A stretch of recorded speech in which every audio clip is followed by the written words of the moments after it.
Hello, good evening, good afternoon, good morning. My name is Michael Perlmutter. I am the president of the Guild of Music Supervisors Canada. Welcome back to day two, or welcome to day two of the Sound and Vision Virtual Sync Conference. We are thrilled that you could all join us today. Maybe you can't see me, maybe you can. I see some stars out there. It's not necessarily a dark sky just yet. We had an amazing day one. If anyone was here with us yesterday, we had people from all over the world, which was superb. I see today we've got Vancouver to St. John's, so all of Canada is represented. I see some people from Pennsylvania, maybe Chicago's in the house. There's LA's in the house. This is great. We're thrilled you can all join us for this our first ever virtual sync conference. And again, this is day two. We love what's happening with the chats. Hello, Austin, Texas. Hello, Toronto. I'm here in Toronto. So keep chatting away. We love it. It's great that this community gets to bond like this, even virtually. We're really happy about that. It's one of the reasons why we do this, so everybody can kind of meet each other. Again, there's lots more happening this week, so register at the site, soundandvisioncanada.com. Spread the word. We have three panels today. We'll get to the upcoming one just in a second, but it's 6 o'clock Eastern time. We've got, it's not all about the playlists, Sync Licensing 101, and yes, it starts at 6 o'clock. We know there's a little, yesterday being day one, we wanted to start it early at 4, just so people could join in and tech could get everything prepared. So all these panels will start on time. 6 o'clock later at 7:15 EST, we've got a wicked panel called Compose This with amazing composers. That's sure to be a real great learning experience. Also remember that every day you only need one link, only one link per day. Just stay on for as long as you can. We'd love to see you stay on for as long for the whole time. What else we got here? Sponsors. Yes, we want to thank our fantastic sponsors.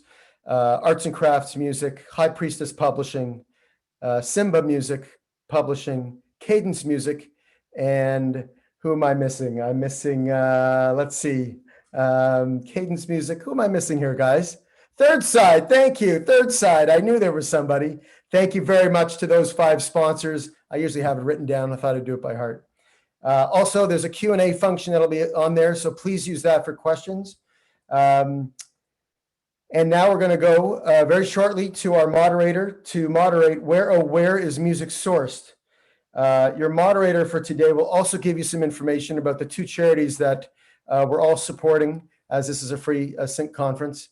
So your moderator today is Nat Jay from Vancouver, a musician and artist. There she is. Hello, Nat. Hello. Let me do a quick introduction of Nat Jay. The first song Nat Jay ever recorded was placed in an emotional episode of a major ABC TV show, which not sure exactly what it was, but maybe Nat will tell us a little bit later, making a statement that her music stood up on an international level. Since then, she's had 30 placements in film and TV on networks around the globe.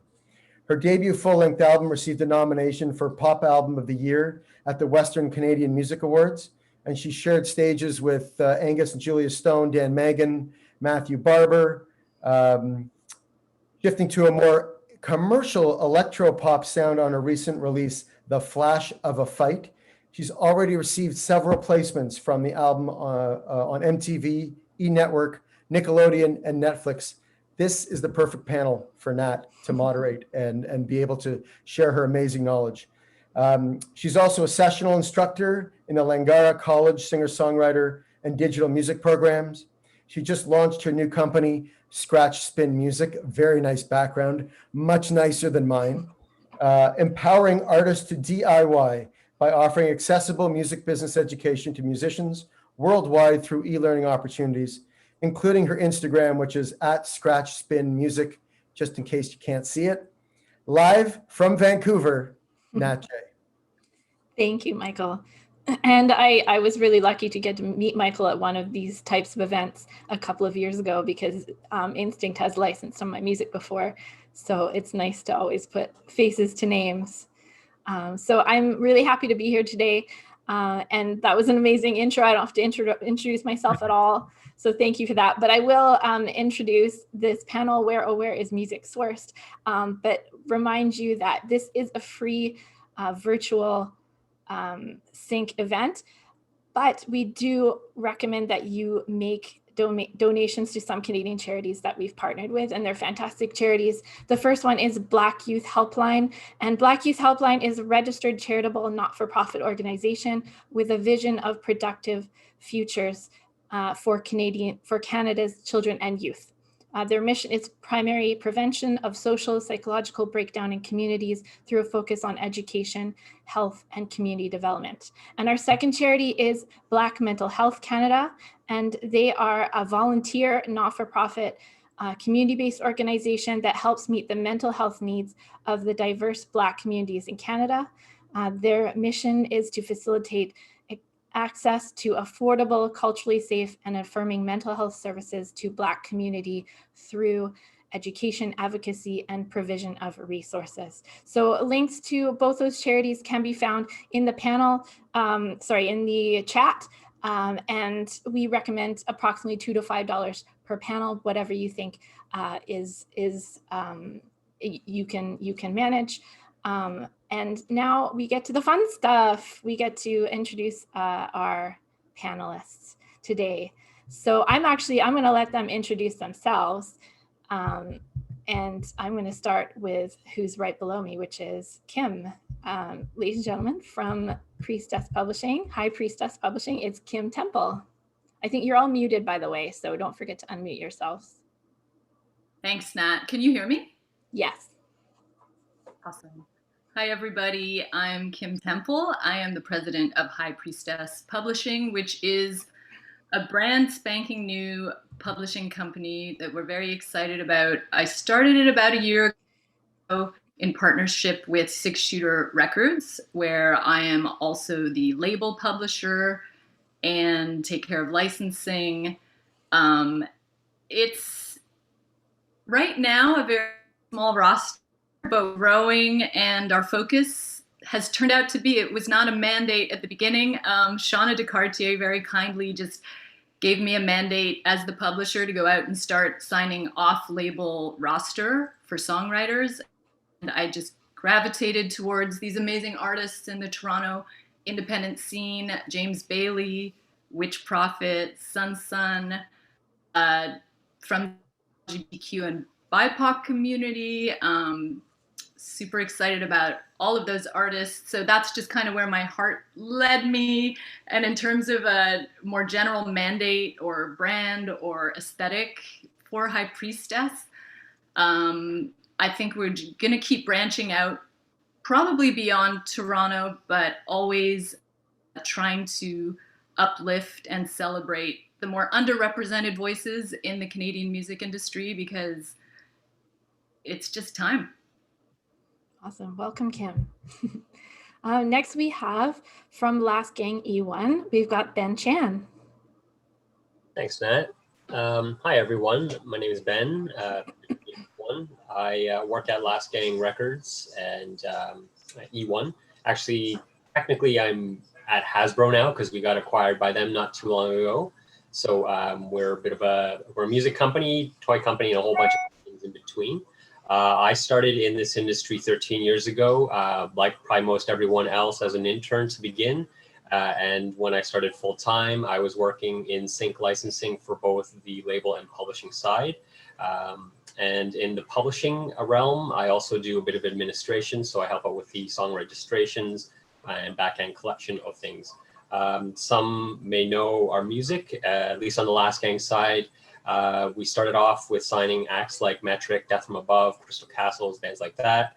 And since growing into E1 and Hasbro today, we have a lot more companies, label groups, and different publishers involved with us, where we have a catalog like Chuck Berry, Lumineers on the label side through Dual Tone, and many others.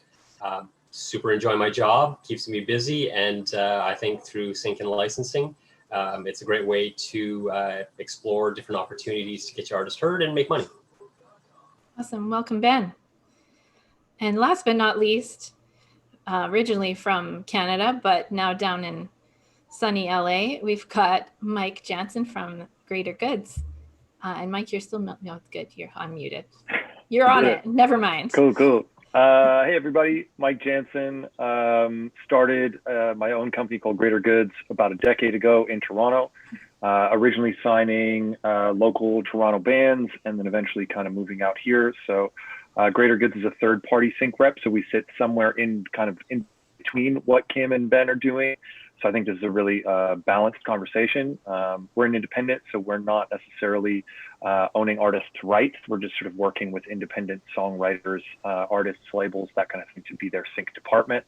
From Canada, working with artists like Bad Bad Not Good, Charlotte Day Wilson, and kind of across the world, artists like Run the Jewels, Diplo, DJ Shadow, and a bunch more. Trying to keep it still somewhat boutique and independent. So that we can really kind of super serve the independent artist community in the sync space. Awesome. Welcome, Mike. Thank you. All right. So as you can see, we all come from very different backgrounds, from different kinds of companies, and we all do this. We're all aiming for the same thing, to get sync placement. So hopefully the things that we talk about today can help you understand, as someone who's pitching to a music supervisor, what it is that we do and the kind of professionalism and the elements that are involved in that to be able to be successful in sync. And so I always like to start, this is the college instructor in me, I always like to start with a little bit of pure education. And because I know we've got a lot of different levels of learners in the room probably. And I've even found that some more advanced learners don't necessarily have a great foundation of what's needed to understand sync and the requirements of it. So I want to start by talking a little bit about copyright and clarifying the rights that are involved in the sync world, because sync pretty much revolves around copyright. And it's a music supervisor's job to clear certain rights in order for them to legally use that music in a production. So there's two sets of rights. We've got the master rights and we've got the publishing rights.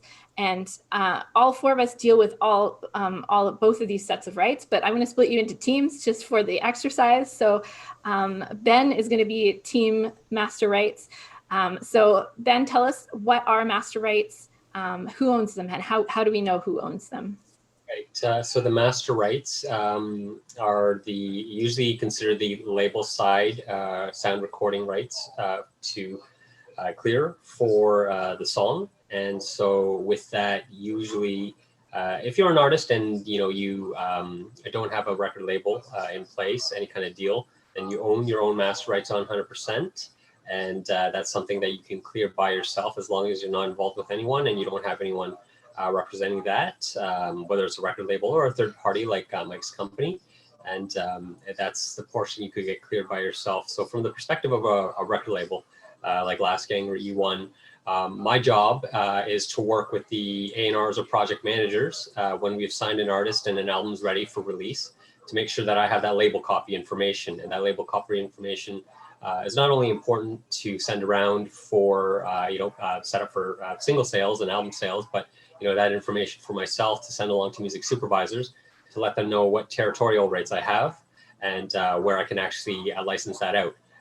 Majority of the time, I can say that Last Gang and E1, we represent master rights 100% for worldwide, but from time to time we will have separate deals where there are different label partners involved. And so that's where I'd have to sort of break that down to the supervisor and say, hey, we only represent Canada. This is the right we have that we can give to you. And these are the different parties that you have to talk to. And as part of the master rights, yes, I can say that I represent and clear for that.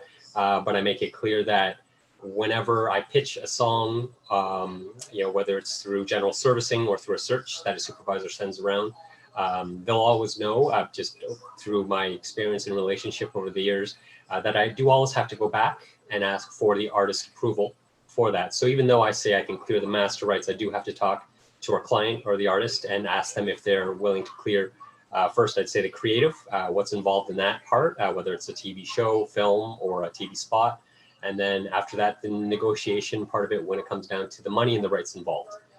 So that's pretty much it in a nutshell as far as master rights go. And I guess the reason that a label would traditionally own the master rights would be because they would be funding the record, yes? Yes, that's right. So whenever we get into a relationship, a working relationship with an artist on the label side, we're signing a recording contract where there would be, say, an advance involved where it's recoupable. And so, whatever number that is, we've signed them on exclusively to represent that master for whatever territories they've agreed to. Right. And I guess so for an indie artist who's paid for their own recording, that would be why they own their own master as well. Yeah, and we probably dive into this a bit more with the artists these days. I think a lot of different deals out there. You can sign distribution-only deals where we actually don't work the sync, where it's just a pure distro deal and not even marketing. And Mike even rattled off a couple artists that I know E1 works with, like back in the day, Charlotte Day Wilson, for example, Bad Bad Not Good. So we could sign just a distro deal there, and then they could handle their own sync, as an example. Awesome, thank you, Ben. Sorry, and yeah, have their own rights Right. for masters. Okay, so we've got Kim batting for team publishing rights. So Kim, tell us, what are the publishing rights and who owns them? How do we know who owns them? So yeah, as you said, Nat, so there are two sides to every sync placement. So Ben just addressed the master side, which is the recording of the song, and publishing is the song itself, so the composition. And so just to confuse the hell out of everybody, the publishing side is called the sync license, the master side is called the master license. But really, everybody, whether you know it or not, if you're a songwriter, you're already a publisher. So when you register your song with your PRO, half of what you're registering is the writer side and half is the publisher side. And if you should enter into an agreement with a publisher, whether it's a co-publishing deal or an admin deal, at that point, you can assign your publishing to a publisher who will either administrate or, basically publish 100% and then submit, if it's a co-publishing deal, submit 50% to you upon collection. But the important thing to know is there are two sides to a sync placement, the master recording and the song itself. So that's the composition. And so anybody who wants to license a song to go into their film, TV show, ad, game, podcast, whatever, has to license both sides. Awesome, thank you, Kim. So hopefully that clarifies for people who don't have that foundation of knowledge when we talk about stuff later in the panel. I want to go to Mike, who is on team One Stop Shop. This is a common phrase that's used in the music industry, and it's something that's also like very attractive for indie artists to have. So, Mike, tell us, what is a one-stop shop and why is that attractive to music supervisors?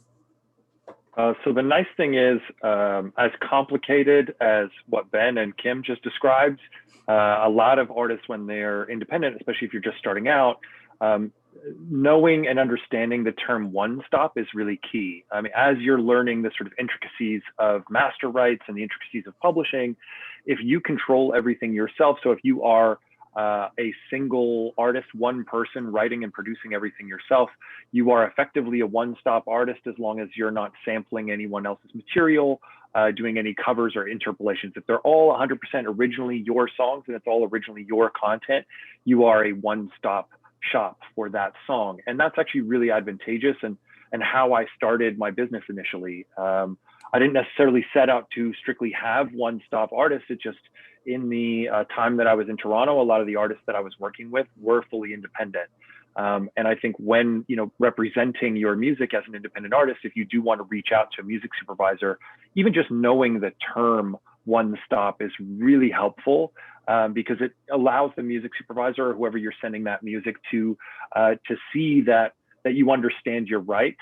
And if I'm a music supervisor, I think like the key to successfully kind of pitching your music or something like that is empathizing with who's on the receiving end in any area of this business, but specifically in speaking to music supervisors, they're constantly just trying to find the best option for their TV show or their ad or whatever it is that they're working on. And maybe their client has come to them with an option that they can't clear. Oftentimes I feel like I'm in the replacement business. I'm in the alt business. Someone wanted to, license a big name artist or something like that. It was too expensive. There was some kind of an issue with clearing of their song for whatever reason. It's featured in another ad or another TV show, so there's some kind of conflict. And someone is coming to me saying, do you have something that's similar to this? Or someone comes to me and says, I have a set amount of money, and it's not a ton of money. To an independent artist who's going to be able to reap 100% of that, it's a decent fee. $5,000 or something like that to an independent artist when they're going to make the lion's share of that is amazing. Versus when you have, a whole band and different publishers and labels and things involved. So one stop is a really attractive option if that's what you control. And if you do, I think it's really important to sort of understand that. So when you're pitching it, you can say, look, I control this one stop. And the other part of this sort of one stop is it just being one phone call to think about, so I think if you are in a band or something and you're taking the lead on the licensing aspect, I would or if you're writing music with other people, I would pull them all aside in conversation and say, listen, like, I really want to go out and get syncs with this music. It's my intention to either go and get an agent or start pitching it myself. Regardless, I want to get ahead of the clearance. Do you guys also want to get licenses? Anytime someone wants to license a song, every person who's involved in that song will have to approve. So even if you are the artist, if there are two other songwriters on that song, if one of those other songwriters doesn't approve, you're SOL, So I think it's important to get ahead of that conversation. If you can talk to those other people and say, hey, I would love to be able to present this song one stop. Would you guys agree to the same terms that I can get? Even just having that conversation in advance is really helpful. Yeah, I think that's a great point. And I'm a prime example of an artist who's had a lot of success as a one-stop artist. I mostly own all of my masters and publishing, but when I don't, like Mike said, I try and get out in front of it, and I always connect with my co-writers or my producer and make sure that they're okay with me signing off on their behalf on licensing matters, so that even if the song isn't technically a one-stop, because I don't own all the publishing, I make it a one-stop by clearing it in advance with my collaborators. So I think that's a really important point for sure. And I think that answers then the question in the chat. Miriam was saying that they have an agreement with the producer to share the masters and publishing, and I am the contact person. Does this make me one stop? He agrees that I will be the one to make all the placement clearance. Then yes, I mean, if you've had that conversation in advance, I think you really just want to be as transparent as possible with anyone else who's involved. I think that's a really key thing. The worst thing that can happen is if you go and get a sync and someone feels like they were left out of it, or they weren't, able to approve that in advance. Everyone has the right to.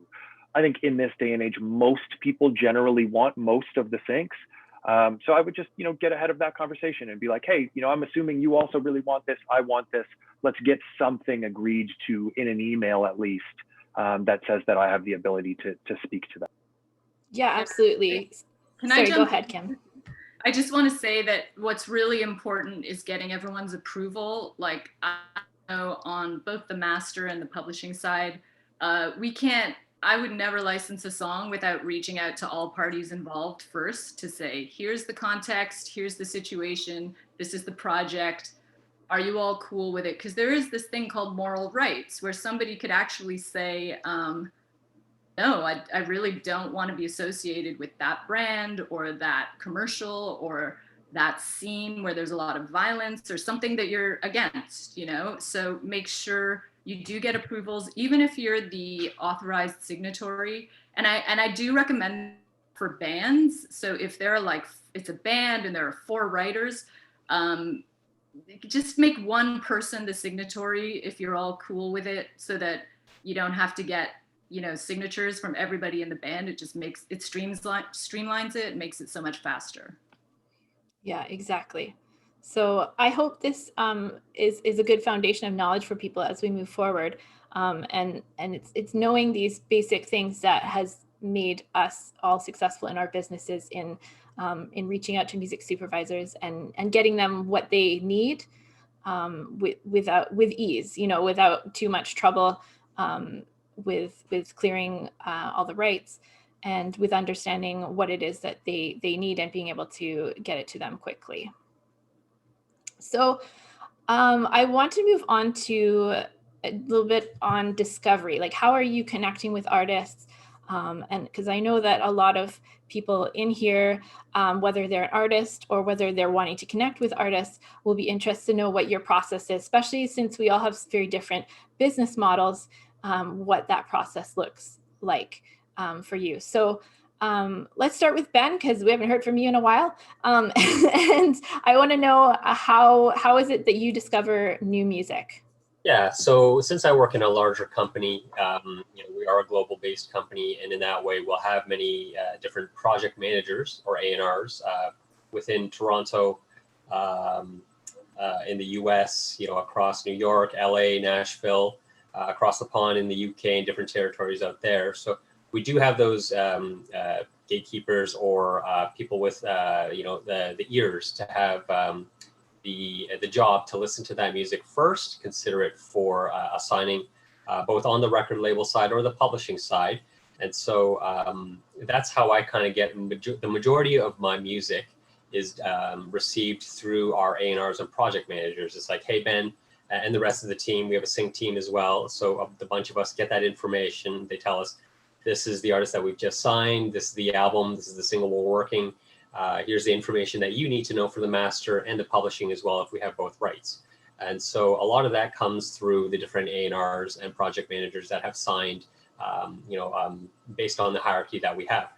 For stuff personally, that I enjoy, or when there's independent music and I have a listen to it, it's not to say that I don't at times bring it to the attention of the project manager or the A&Rs, or even our president at E1, to say like, hey, I really kind of dig this music, please have a listen. So in that way, I can pass on some music that I have interest in and see where it goes from there. So that's a possibility as well. But because we are a larger organization with structures in place and people in place to do that 24/7, our music will come in through those A&Rs and project managers in those different territories. Okay, thank you. I'd like to hear from all of you, actually. Like, where do you discover your music? Kim? I discover music from everywhere, but specifically for my roster, it's pretty organic, really. I get a lot of recommendations from artists on the 6-shooter roster, and they do a lot of collaborations, and they bring a lot of people to our attention just by being like, hey, I'm working with this producer, or hey, I want to do a collab with this cool, not very well-known local writer, and I'm like, oh, cool. Yeah, send me the song. I want to hear that. So, artist recos. I do a lot of, I'm a nerd. I read a lot about music. I listen to music on DSPs, and there are algorithms that introduce me to music from all kinds of different countries. What else? I have so many awesome young coworkers at 6-shooter who, we just have Slack channels, and people will literally be like, I'm loving this right now. And I'll just be like, oh, what the hell is that? Like, great, I'll check it out. Also, people send demos in, and that's great. Like, I don't necessarily hear all the demos that come to the label or on the publishing side, but we do sort of have a system where, there are tiers. There's a first listen, there's a second listen. It'll get to me if it's the third listen. It gets bumped up the chain. It'll go to like Shauna by the 4th listen. So there is some kind of system in place, and it seems to be working so far. Cool.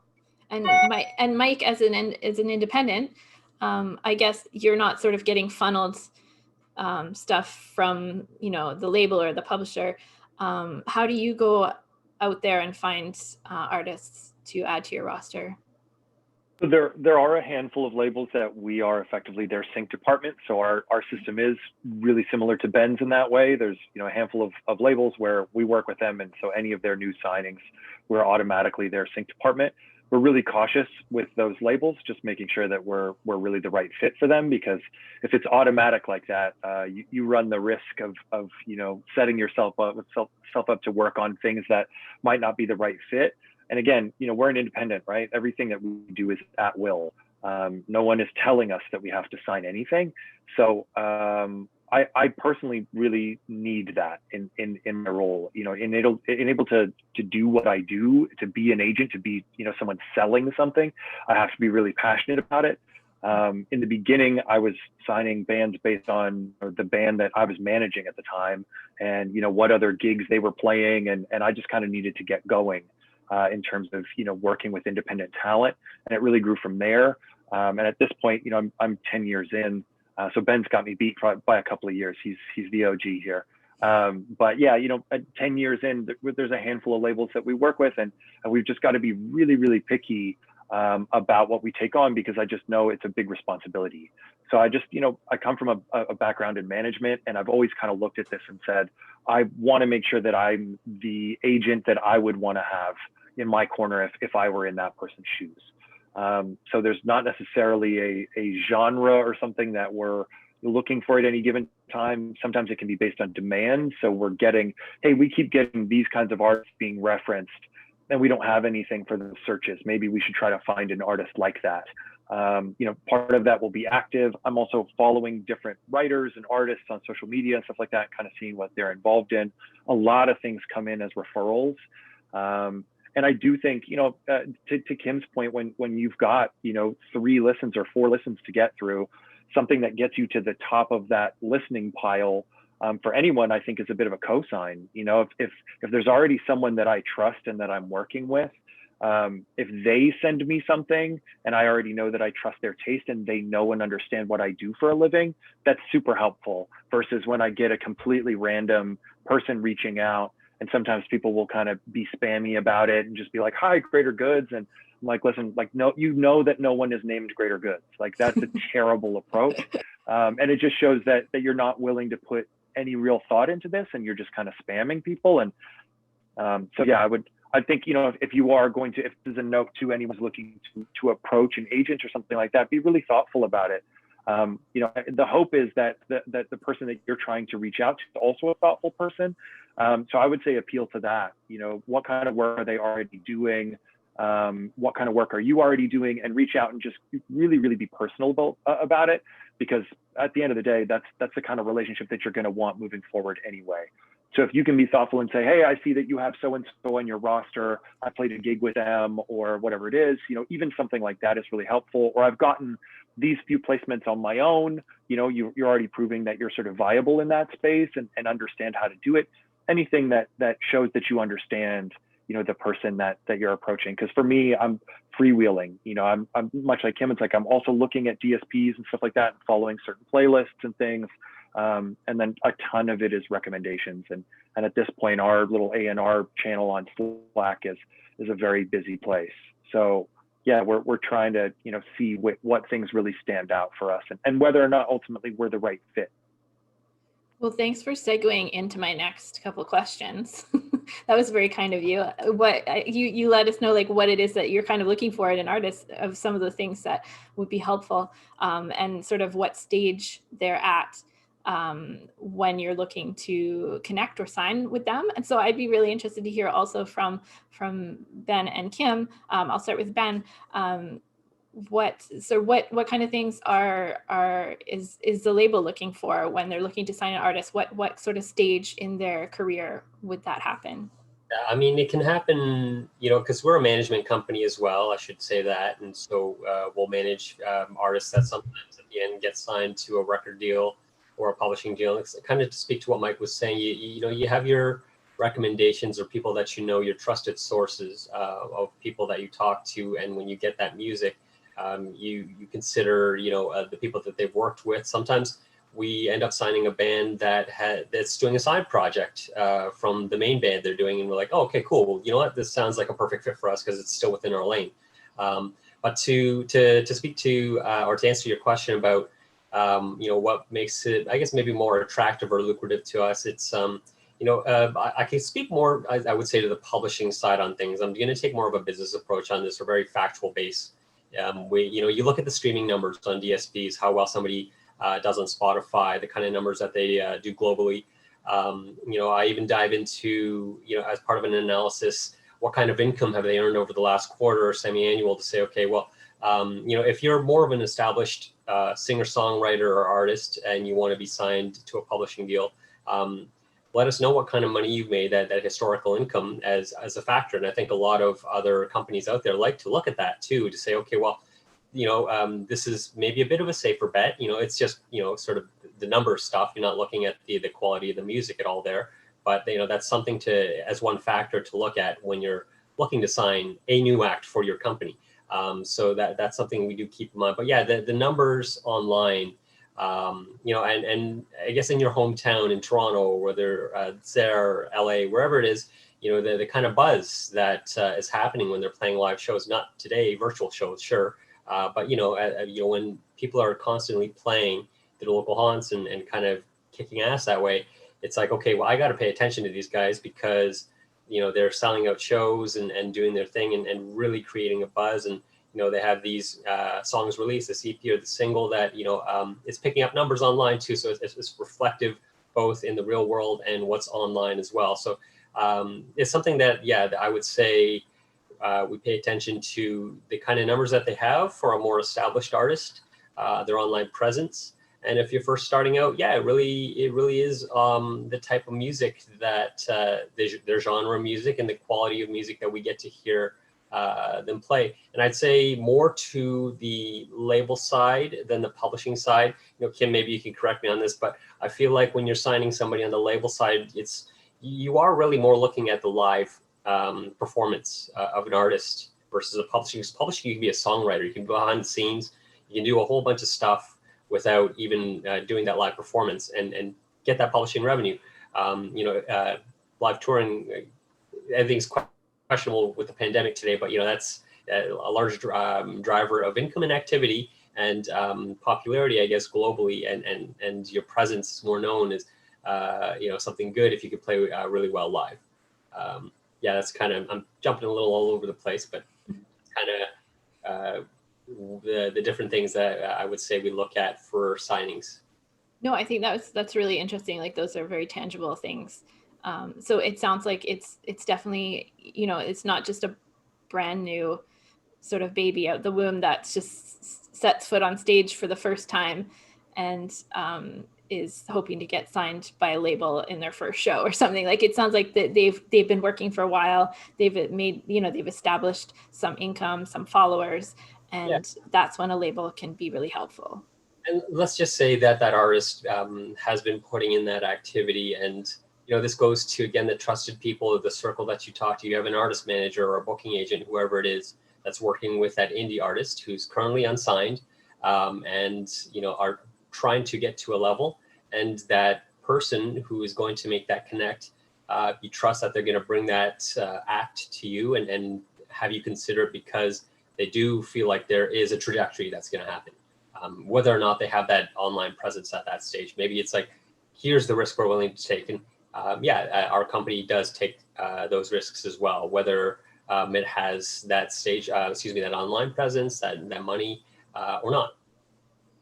And you made a kind of interesting point about the different kind of artists. Like, with the label, you're more concerned about the live performance, whereas a publisher might be more concerned about might not even care whether you're performing or not.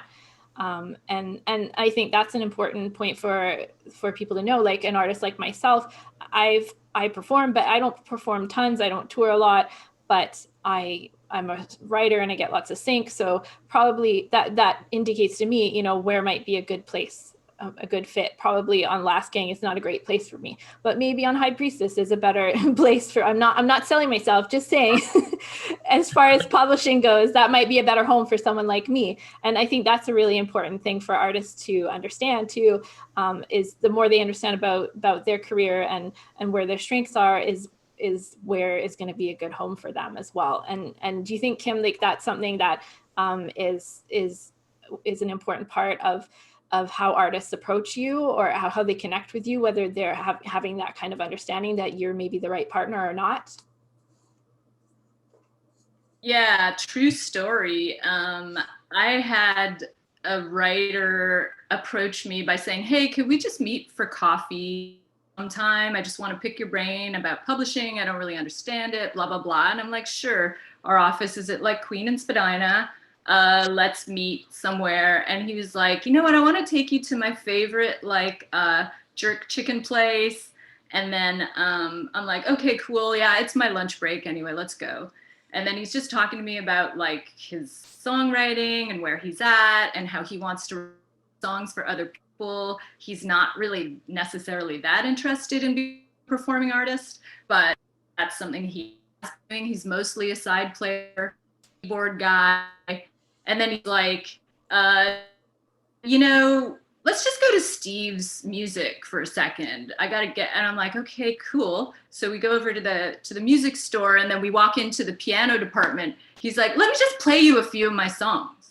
And I was like, whoa, what? Oh, okay. He's like to the sales guy, hey man, is it cool if I just, you know, he's like, try the pianos out. He's like, yeah, go for it.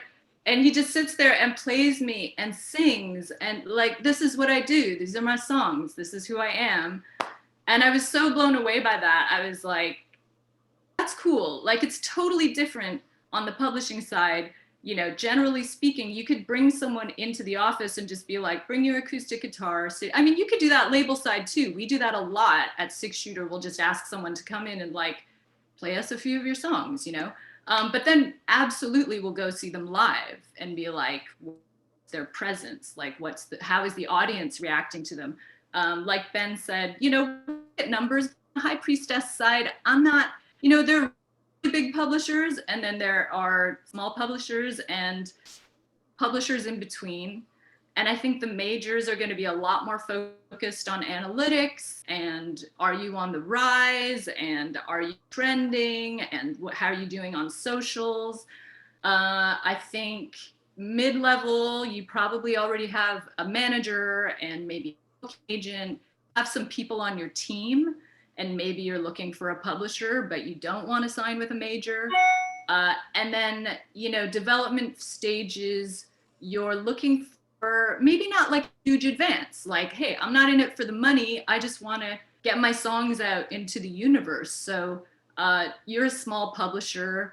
I'm going to get a lot of customized attention from you. Your roster's not that big. You're going to put me into song camps and collabs and find me cool gigs and sync placements. So, you know, maybe I'm a good fit for you because here's a small advance, but at the same time, you're going to recoup a lot faster with a small advance. And I'm going to develop you as a songwriter. Like, I'm going to try to, you're good, you've got raw talent, but maybe you're just not quite there yet. So I'm going to get you some mentors. I'm going to put you into situations where you're not just writing for yourself. Maybe you're writing for other people or to a brief. You know, I might throw a brief at someone in the early stages and be like, here's an ad. Here are the specs. Throw me something in 24 hours, write something to it and throw it back at me.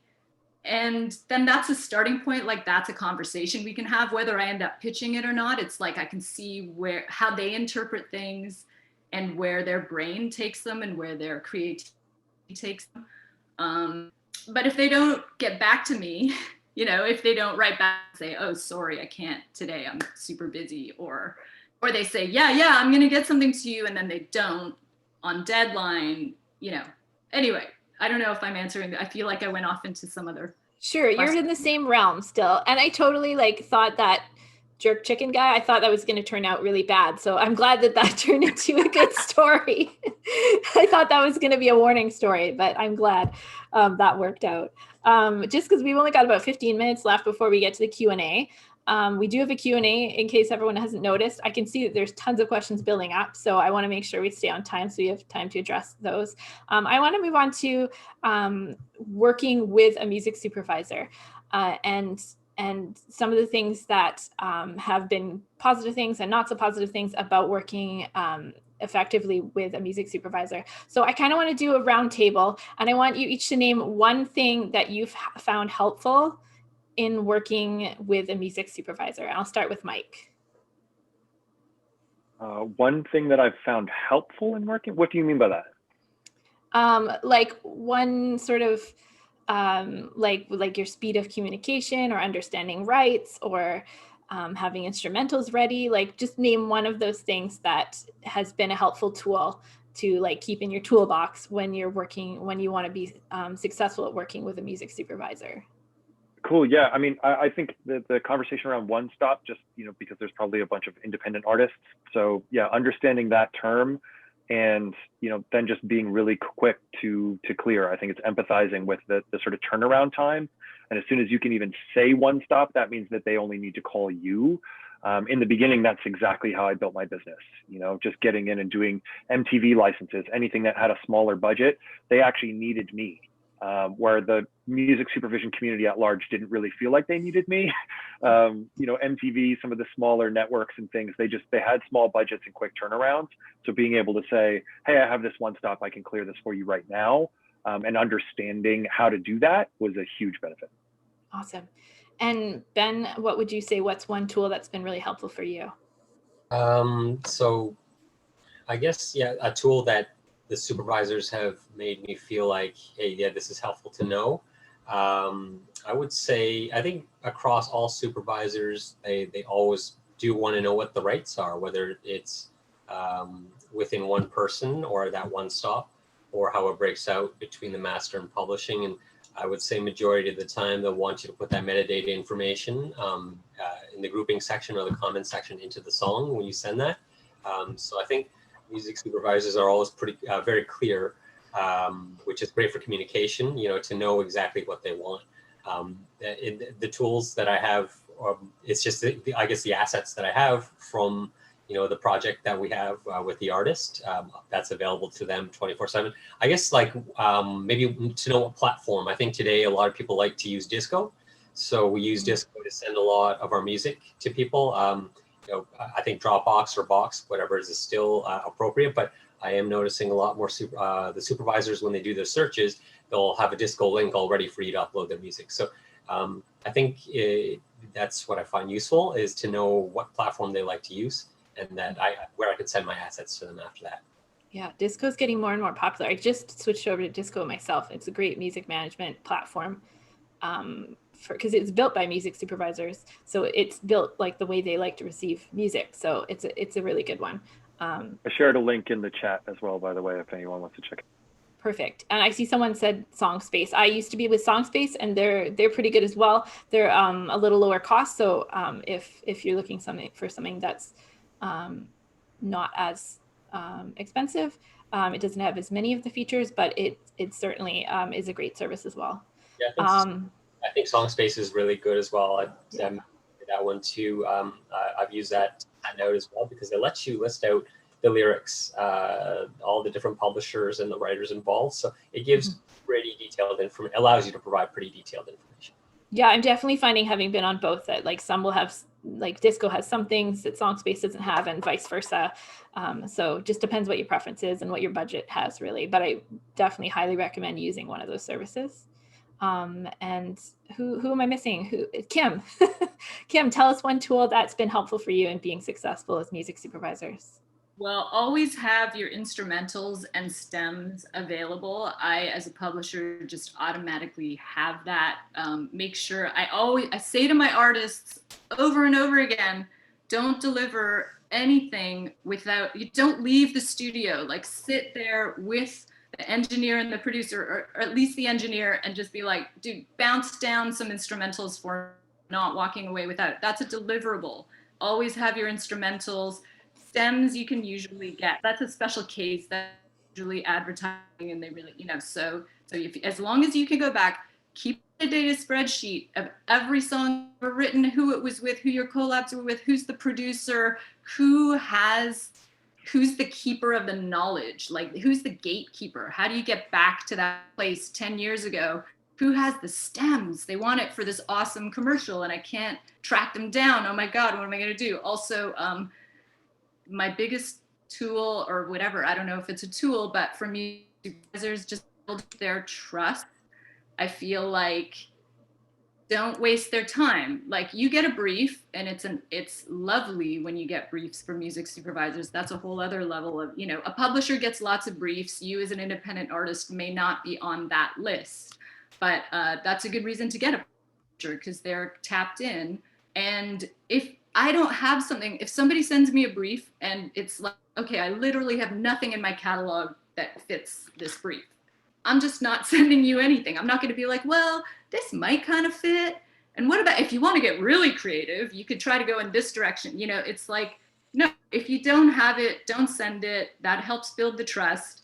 And also there's a little bit of can you save me in a pinch? I have, as if a music supervisor comes to me because they know I'm working all the time, I'm available, I'm accessible, I really want it, I'm hungry. So if they come to and say, oh my God, I just had this last minute fiasco and I really need a song that sounds like this, could you try to find me something? And this is the budget. They know I'm going to work my ass off. Even if I can't deliver exactly what they're looking for, they know I'm really deep and try really hard.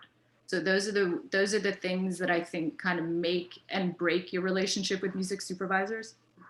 Yeah, absolutely. And like being like an artist who communicates regularly with music supervisors and have developed that trust with them, that's something that they're starting to come to me more with is, we've got this brief and we're looking to go out in we've got some people in house, but it's not quite hitting the mark. Maybe can you come up with something? And I had one recently that was like, it was Friday and they said, if you've got nothing to do this weekend, can you get me something by Monday? And they know that if I say, yes, I can do it, then I'm going to do it. And I delivered it by Monday and it didn't hit the mark for them in the end, but they know that I can do it. It was high quality and that they're going to come back to me in the end. Incidentally, it was a Luc Doucet cover. So that's a 6-shooter artist, isn't it? Yeah, I should send it to you. Ended up happening with that. It was Natasha Dupree. Yes, it was. She really wanted Luc Doucet song, but she was like, we need it with a female vocal. And this is a song from his back catalog on 6-Shooter Records. And so he's in a band called White Horse with his wife, Melissa McClelland, who's so kick-ass. And I had to do that. Can you guys just like re-record? We couldn't find the instrument, whatever. Anyway, long story short, they're like, oh, no problem. We'll just jump in.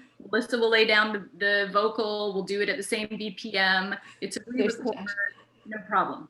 So that's what ended up. So those are the types of things that sometimes music supervisors need and want. And if you can make it happen, great, Yeah, exactly. And I see Natasha in the chat right now. She's saying true story that, that did happen. So hopefully, even though it wasn't exactly what she needed, hopefully she knows that she can always come to me with that kind of last minute stuff too. And so that was a great point about building that trust. And for myself, I'll add to the roundtable because I'm doing this as well all the time. For me, one of the main things, and hopefully Natasha can attest to this, is speed of communication.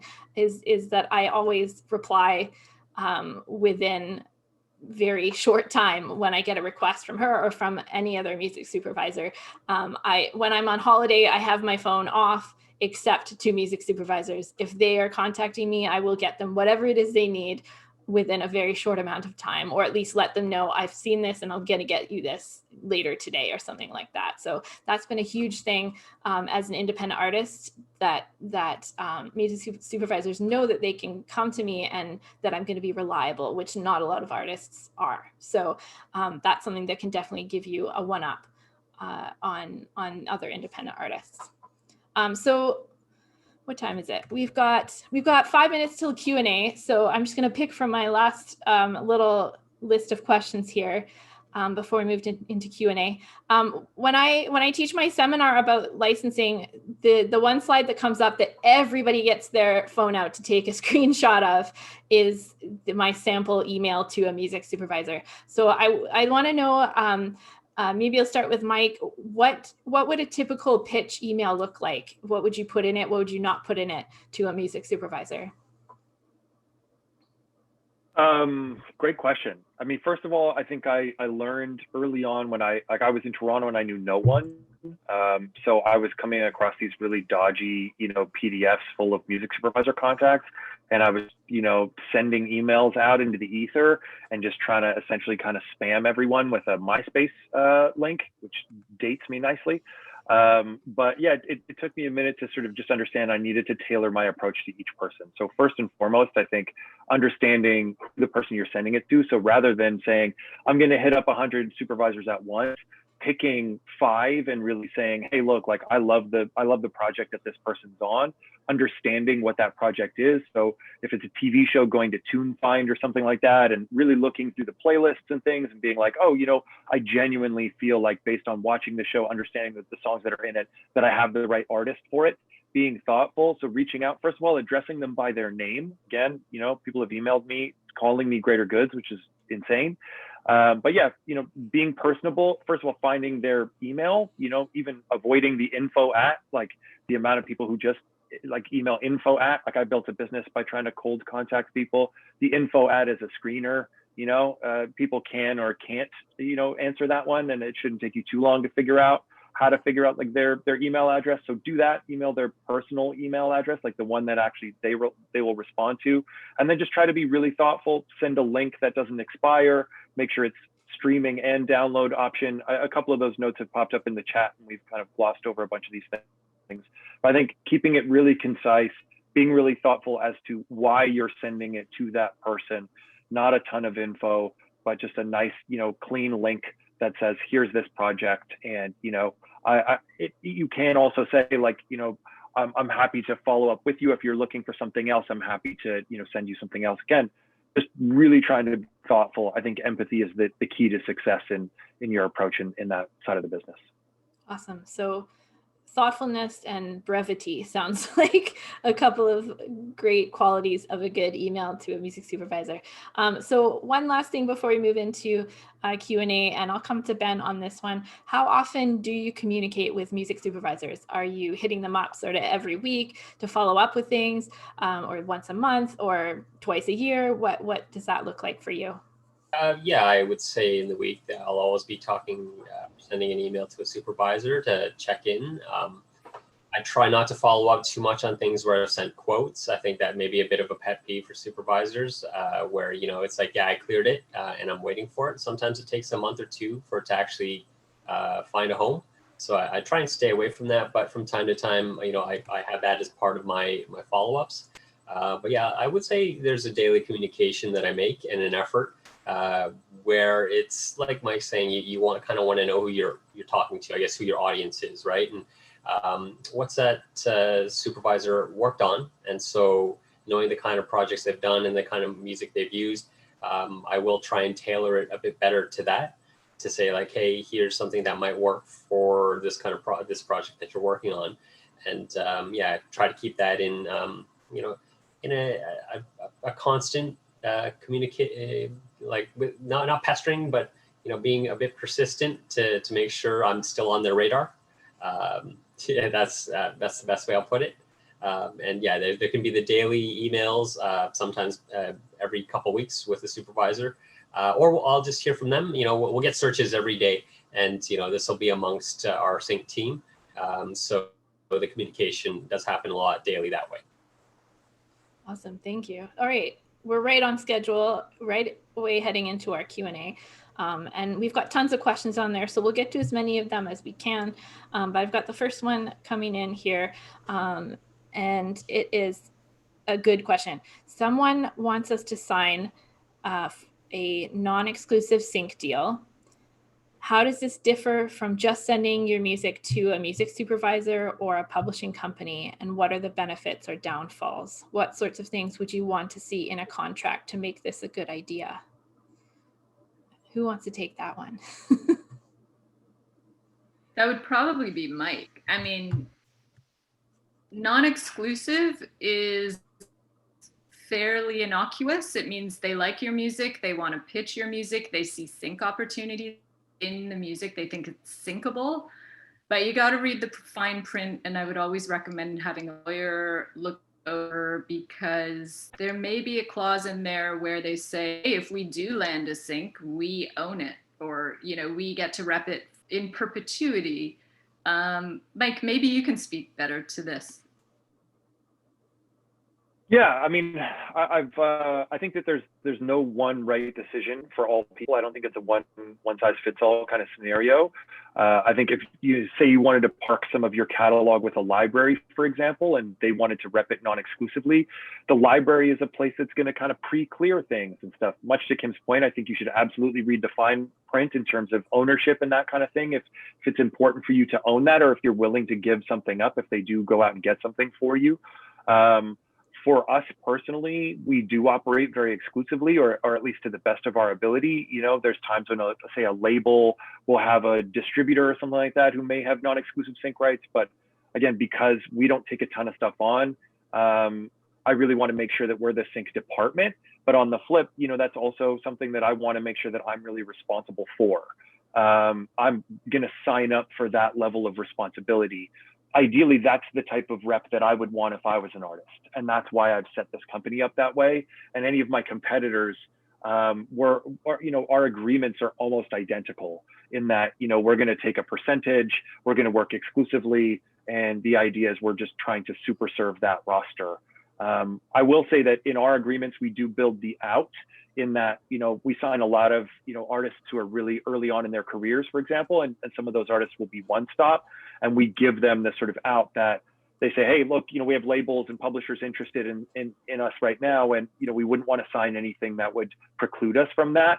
So we give them the out that says, hey, look, if a record deal comes along that you need to take, or a publishing deal comes along that you need to take, you have our blessing to go and sign that. The hope is we've done a really good job and you want to keep us along. So say they sign to a label. When you go to that label, they say, hey, look, Greater Goods have been really good to us. We'd like to bring them along if that's possible. If it's not possible, cool, then maybe we shift from a one-stop agreement to a publishing-only agreement or something. But I don't know, personally, I definitely really believe in the exclusive model. But I that's not to say that non-exclusive is not the right decision in the right circumstance. Again, I think there's libraries, for example, where it can make a lot of sense. But yeah, I think regardless, you always want to have a lawyer or someone read over the terms of that agreement, because yeah, they're usually very long, and there's, there can be terms and things that are baked in there that you don't catch on first read. And that's kind of what legal agreements are for. For a lot of people, it seems like long form, it's just like you read any kind of like rights and things that you're agreeing to on the internet.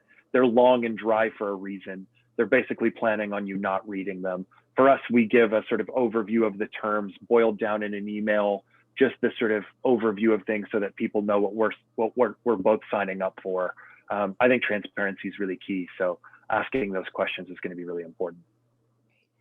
So we have another question regarding clearance. If you are a single songwriter, I'm going to guess singer-songwriter, though I am a single songwriter.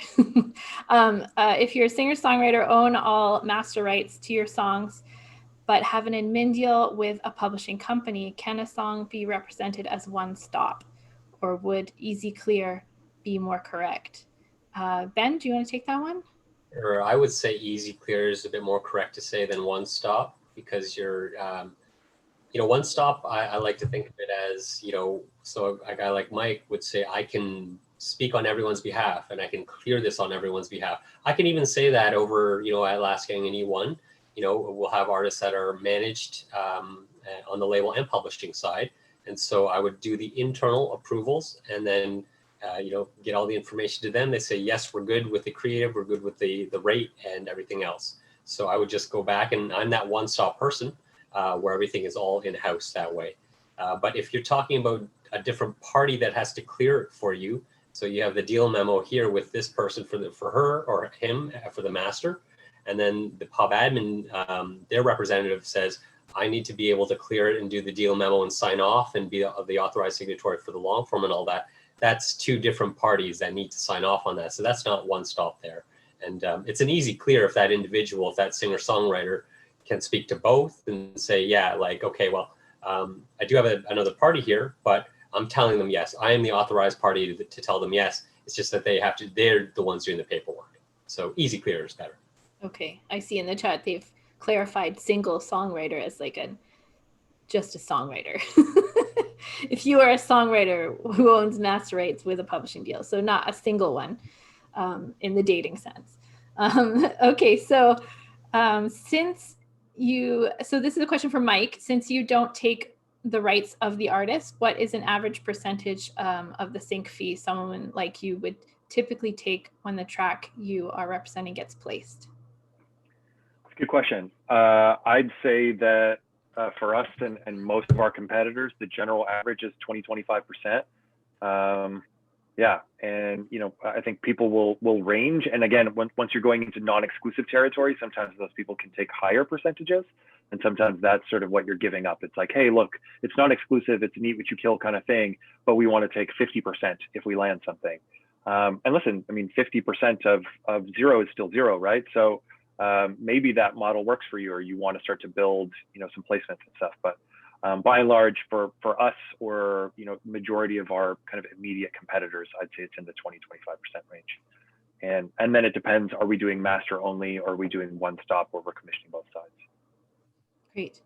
And I've seen there's a lot of questions that are coming to me, like outside of this panel, about there's sort of these virtual sync agents out there now, like Song Trader and those kinds of things, where artists are just submitting their stuff and they're taking a percentage or whatever it is they're taking. And I always try and sort of wave people off those services, because as you see, like someone like Mike, who's actually working your catalog, he's working really hard to get you placements, is only taking 20–25% of that sync fee that you're getting. Whereas a lot of those online companies are not, there's not an actual person working your catalog championing what you do, and they're often taking far too much, and they've got a really complex contract that most artists will just sign without knowing exactly what it is. So just to add to that, a sort of different side to things as well.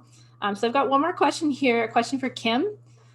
As a publisher, how involved would you get on procuring opportunities that might be more the responsibility of a manager for your singer-songwriter, such as radio interviews, blog write-ups, playlisting, when it's a starting artist and they don't have a manager yet?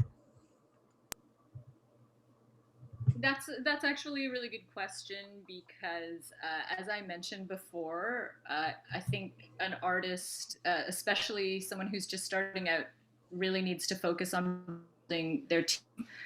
And sometimes, and more so in this day and age than maybe before in the history of Canadian music, publishers can be the first team member board, which does create or it could create a different relationship between the publisher and the songwriter. I know for my roster, I am very emotionally invested and I get very involved. I try to bring them to conferences and showcases, and I just took Which Prophet to FIMPRO, the Latin American market, and we pitched together, which was so awesome, because usually it's just a business rep who kind of goes and pitches on behalf of the artist. And at this particular conference, they were like, we actually really want to meet the artist. Like, we want the artist to talk about themselves. We want them to meet with music journalists. We want you to either pitch together or just the artist talk about sync and talk about types of live shows type venues that they would want to play. So Which Prophet and I decided to do it together, and it was a great sort of 1-2 punch, because I have the business experience. She is just this like amazing, Polaris shortlisted, nominated, cool artist that like most festivals have never seen anything the likes of before. So we were a really good combo and really stood out. But I think you can't expect a publisher to do things. I think, to be fair, you're going to sign a publishing deal. You've brought in one partner, and their job really is to work your songs and to make sure that develop you as a songwriter. And the onus is still very much on you. You know, we're going to pitch you for sync. We're going to do everything we can to help the catalog out into the universe. But you also still have to be very proactive as an artist and try to find that manager and try to, you know, everybody wants to kind of own everything themselves and self-release and not have a label and not have a manager. But you know what? To get to the next level, you need that team. Like, they have the expertise, they have the budgets, they are the ones who are going to invest in you and push you forward. And you can only do so much yourself. Like, you should really, as the artist, focusing on the creative. You should be free, you know, represent yourself to a certain point, but then when the admin or whatever, if you know that is not your strong point and you know you're overwhelmed and really should be focusing on productivity, you've got to build the right team and let that team, every team member has their own area that they take care of, and you can't rely on a publisher to do everything for you, but they're definitely an important piece of the puzzle. Mm-hmm. And I think the more also that you invest in your career, as far as learning about the business side and taking on some of those roles at the beginning, I think that's what's actually going to be also really attractive to these partners, because they're not going to solve all your problems either. Like, they're going to want to work with someone who also works hard, that they know that they're going to work successfully with. So that's going to be a big part of it as well, is even when you do partner with someone, that you're still going to have to work hard, even though it may be on the more on the creative side than the business side, that you're going to still be investing a lot of time and showing that you showing the effort into your career and making your partners also want to put effort into your career as well. So I want to thank all of the panelists for hanging out with me today on here, and everyone in the chat. This has been really fun. It went really fast. I would like to remind everyone that we have another panel coming up at, well, for me, it's 3 p.m. Pacific. I think that's 6 p.m. Eastern. And if you're in Europe, then get some good midnight snacks going. If someone could put in the chat exactly what it's called, I think it's to do with Music Licensing 101. So that sounds like it'll be a great one. And I also want to remind you that, you know, if you got something out of this panel today and you feel like you've gained some knowledge, then please pay it forward and donate to one of our charitable partners, Black Youth Helpline or Black Mental Health. I think that's it, guys. If anyone wants to connect with myself, this is where you can do it. I did see that someone was asking when I'm doing my next seminar, and if I do announce something like that, it will be probably on Instagram. So come check that out. And thanks to all our panelists and to the Guild and all the organizers and sponsors today.